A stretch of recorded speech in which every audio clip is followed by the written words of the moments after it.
Welcome to BDO's Legal Tech Talk podcast. We're joined by judges and legal professionals to discuss emerging trends, regulatory updates, and the latest headlines. We'll provide tips to help your law firms and legal departments make the most out of legal technology. I'm Daniel Gold, BDO Principal and eDiscovery Managed Services Leader. And I'm Eric Dirk, BDO's Managing Director of Legal Operations. Let's get started with this episode's exciting discussion.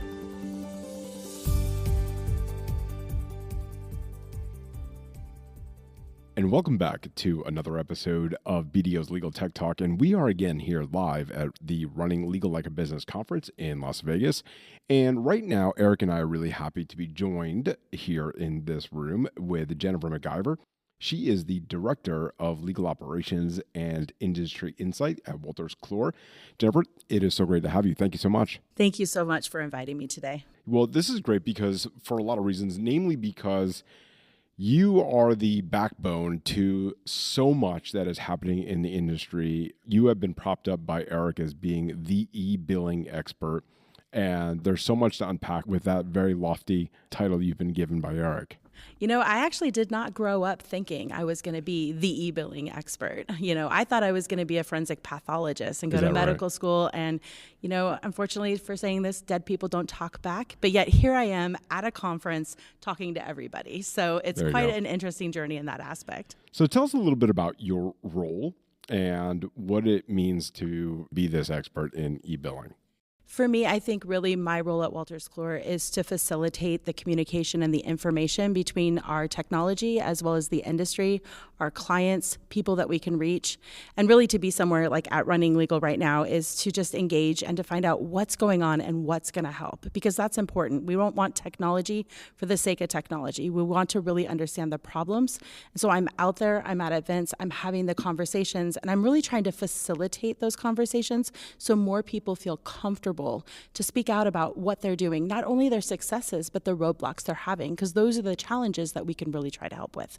I got to ask you a question about just general evolution. So we're here and we're hearing a lot about AI. We're hearing a lot about the development of AI. But years ago, we tried to build some standards around the use of LEADS codes and UTPS codes to try to figure out how we could essentially regulate task-based billing. And I think we all know that that didn't really take a hold as well as it could have. But now we're hearing about AI. And I'm wondering if there's lessons to be learned from those past experiences that we should really be shedding light on when we're thinking about process-driven routines using tech, right? Because everyone out there is talking about tech. And I really think that we're missing a boat again, and we're kind of going to fall down the same path if we don't really get it right this time. Ooh, you're right. I think there is a little worry there. I go back, you said LEADS, and all I could think about from my days of implementing e-billing is Legal Electronic Data Exchange Standard and explaining that. And that came from, by the way, the 90s, I think. And you go back to it and the understanding of LEADS and the UTBMS codes, it really was trying to get the same data in, right? The whole purpose of that was to get a standardized way that we could look at invoices, we could understand the invoices, we could review them. But when you start looking at like the task codes, UTMS task codes, nobody's using them the same. And guess what? E-billing solutions, and I probably shouldn't say this, but e-billing solutions come in, right, and they allow you to do custom task codes. So we're already deviating when we're talking about task codes. But it all came down to how and who were creating, the entries for those time entries and billing. And you look at, invoices coming from law firms, they have the ability to use the task codes. Are they required? Yes or no? A lot of law firms don't use them because corporate legal departments didn't always require them. I sat back in, I'd say 2016 when I was managing very large accounts, they did not require expense codes.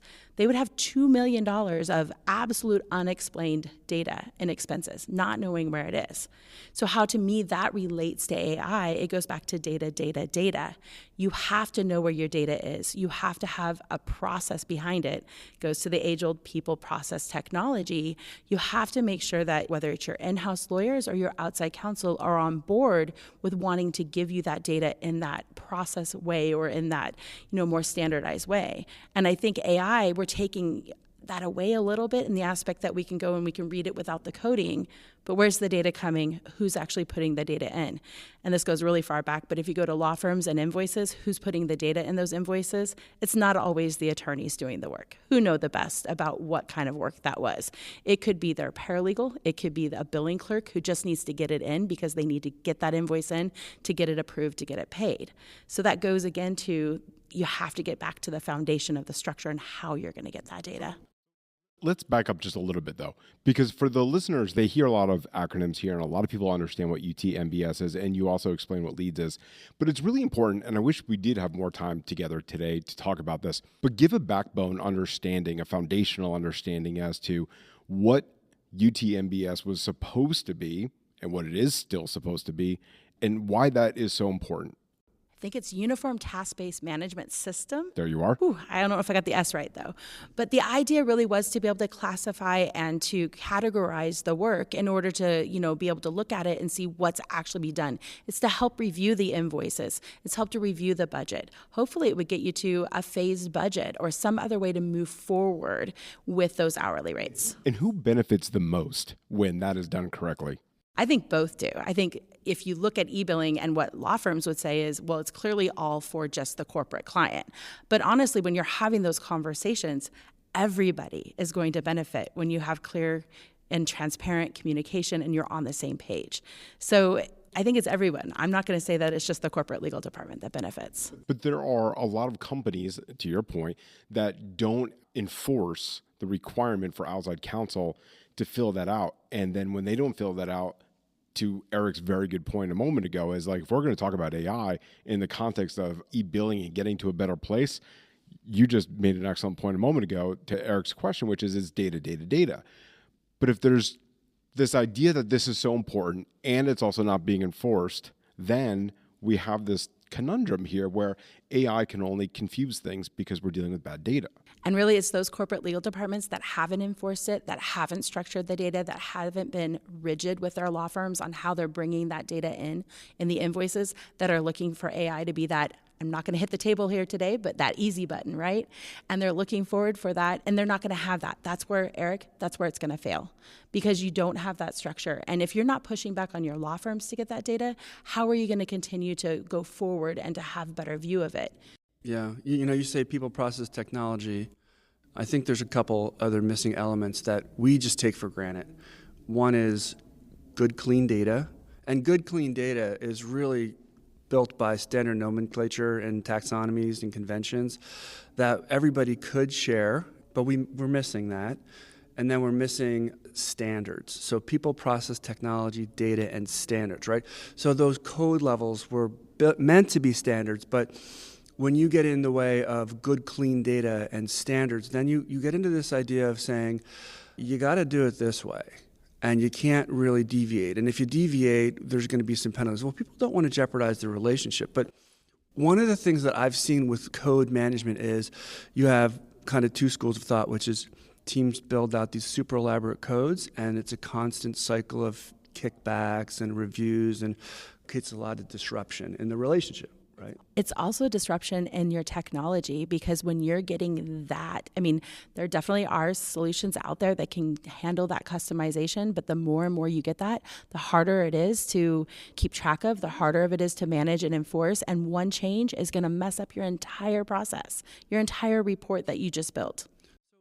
So how do we make mini U's?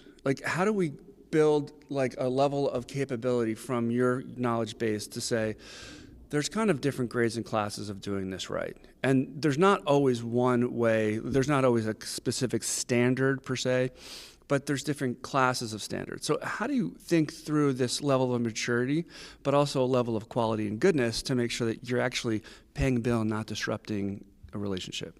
I'm going to go back to the KISS acronym, keep it simple, with the other S at the end of that. And I say that because depending on your maturity, you can go back to basics, and you don't need all the data in the world. You just need certain pieces of data to get to the answers that you are looking for. So to me, it really goes back to that. Regardless of your maturity, it goes back to what am I ultimately trying to get at, and how am I helping to foster that through? And I think that's the big process, or that's the big, kind of query that people have to really think about. If you don't do that, then you just pull everything in, you have a mess. If you don't pull enough in, you have nothing. So you really have to get back to the simplicity of, what do I need? I'll be honest, I don't know if you need task codes all the time. And I know that sounds horrible. And I know there's other task code sets that have been out there that have tried to, come to fruition. There's the Sally codes as well, which are way more extensive when it gets down to what are you actually doing. You have certain providers that said, don't worry about the task codes. We know that's a burden to you. We'll classify it for you. But what does that do? That introduces more. That introduces more confusion when that happens. So we really need to get back to basics of, what are we looking at? We need to know how much we're spending. We need to know the work that's being done, and we need to know how we can move forward and do this in a more efficient way. So I do really think that you have to get back to the basics and really work with your law firms to at least get it right for that data accuracy. And AI can play into that. AI can definitely help with the accuracy of data.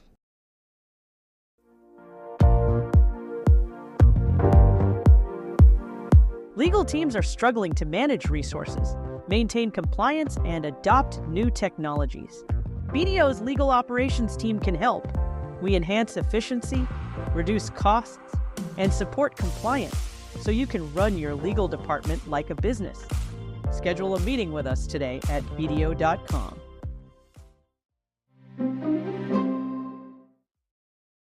One more question from my side is that we hear about all these different alternative arrangements, fee arrangements, and you can't really get to those levels of value-based billing or AFAs unless you have data to make the analysis on like frequency and intensity of a specific activity or a matter type. So where are we going to go if we don't have the ability to actually standardize or adopt, basic routines and general good data hygiene? Where are we going to go when we're being bludgeoned with the use cases or the uses of AI if we don't really have a good understanding of how the work actually takes place? I don't think we're going to go anywhere. People have said that, AI is the death of the billable hour or the hourly rate. I don't know that that's going to happen. It can't happen if we don't do that. And so I think for me, it really gets back to, you have to have trust in the AFAs, and you're only going to have trust if you have the data to back it, and if you have the good, transparent conversations to understand it. Corporations don't always have to have all that data, by the way. The law firms could be bringing that data to the table as well. They work with a lot of folks, and they also have ways to track it. So I think that there's a lot of that. It gets back to that communication. So if we go back to people, process, technology, we've been harping a lot on the process today, and we've talked a lot about the technology, but you have to get back to the people too. And where is that burden? I think the burden falls on both sides. This is the dog chasing the tail It right now. kinda is. It is. And the way that you've described it is everyone needs to just put their pencils down for a second and just really think it through this, because there is potentially a world in which AI eliminates the need for the task-based codes. But there also requires that the attorneys to have very accurate descriptions about what they're doing with the work, which is also something AI can actually help with, right? So for instance, if I am a partner and I am drafting a motion for summary judgment, or I am working on interrogatories for a deposition, whatever it might be, AI can classify that and categorize all of that and then put it into a system by which it makes sense. And so it almost as if there's a world in which AI can take the burden off of the attorneys who have better things to do than to categorize, or give it to the paralegals to categorize and classify, so that we understand by timekeeper and roles what it is that we're actually doing. And then what we could do is come up with a system by which the data is rich enough. Well, we've created a process when the data is rich enough in which the AFAs and the value-based billing system is something that can actually come to fruition. So am I being so naive after 20-something years in doing this, right? Being so naive to think that there's a world in which AI can solve for the fact that uniform task-based billing system, as well as, the billing guidelines that aren't enforced, AI can be the enforcer. Am I that naive to think that it's possible? No, and I think it's already happening. And I say that because if you look at managed bill review services that are already leveraging AI, and that's not even, generative AI and agentic AI, right? That's just leveraging your large language model AI and really training that, and the algorithms are getting better. That's already doing things like catching VEG or block billing, those kind of things. And it's forcing it back, right? Because that's things that attorneys don't catch, so they don't have the data in-house. It's forcing that back to the law firms to say, this is block billing, this is a violation. We can either discount you or you can redo it and send it back to us. That's going back to the data accuracy. That's feeding the data back into the system, right? So you might not have saved anything by doing that through that managed review, but now you have better data, so you can move towards exactly getting to, really looking in the type of work's being done. How's it being, staffed? How is it being, how fast, how efficient is it being done? Because you have now good, accurate entries. And I think that's a big piece of the puzzle, is going back again to the data and needing to have the clean data, the accurate data. So I think it's there. I think, a lot of people are looking for that easy button to say, I don't have to do bill review anymore. But I think you do have to block it out into different ways. What aspect of invoice review are we looking to help, or are we looking to change? Are we helping attorneys with reviewing the invoices? That's a different solution than helping to look for block billing and VEG entries in order to get better data, which is completely different, in my opinion, from looking at outside counsel guidelines. And that's where I think you can really start, really picking off how you're going to help corporate legal departments and how you're going to push back and help the law firms as well. And I know there's systems out there right now that are trying to help the law firms to come out with, good invoices, so that way they're not having to do the back and forth in the appeals process. So I don't think it's like one AI is going to do all invoice review answer. It's looking at those different pieces and figuring out, and it goes back to people, process, and technology. Those are all individual processes: the submission of the invoice, the compliance of the invoice, and then the review and the approval of the invoice. And then, of course, you have the review of the data. I just keep coming back to the fact that we don't have really good discipline when we think about managing data and actually putting good data into a process. We allow for a high degree of variability, and nobody really seems to think that that's a big deal, and it's the deal. I agree. I actually think instead of people, process, and technology, we should be doing people, process, technology, data. And that should be absolutely there. Maybe we even put that early. But, I definitely think that that is the key link, and that is where the use cases of AI are going to be swimmingly amazing, is when you have that data. This is the reason why Eric said you are the e-billing expert. Let's bring it back to how you are here. We're all here at the Running Legal Like a Business conference. I'm curious, from your perspective, what brought you here? What is it about what Connie and Jeff have done here in putting together this conference that you said, I need to be here, other than speaking at one of the seminars here? What is it about this conference that you're like, yes, I need to be here? It's the depth of the content. I mean, the content to me is like no other event that we have. I think that there maybe are couples that get really close, but they really spend a lot of time curating that content and bringing great people to the table. And whether that's a sponsor like myself, or whether that is, folks within the legal ops teams. And the big thing is too, is they foster a safe space for people who have never shared before, who have never spoken. If you go up to those panels, there's a lot of first-time conference goers, and there's also a lot of first-time speakers. And that's what's really important, because the purpose of a conference like this is for people to learn from each other and share. And that's beneficial not only for the corporate legal departments, it's just as beneficial for us, the vendor. And that's important for me to listen to, because again, it gets back to my role of taking that back to our organization and really trying to help our teams, whether it's our product team or our sales team, understand the needs and understand the solutions that we can provide, and maybe how we need to pivot to provide them. Jennifer McIver, thank you so much for joining us. Absolutely. It was a pleasure. Thank you for inviting me.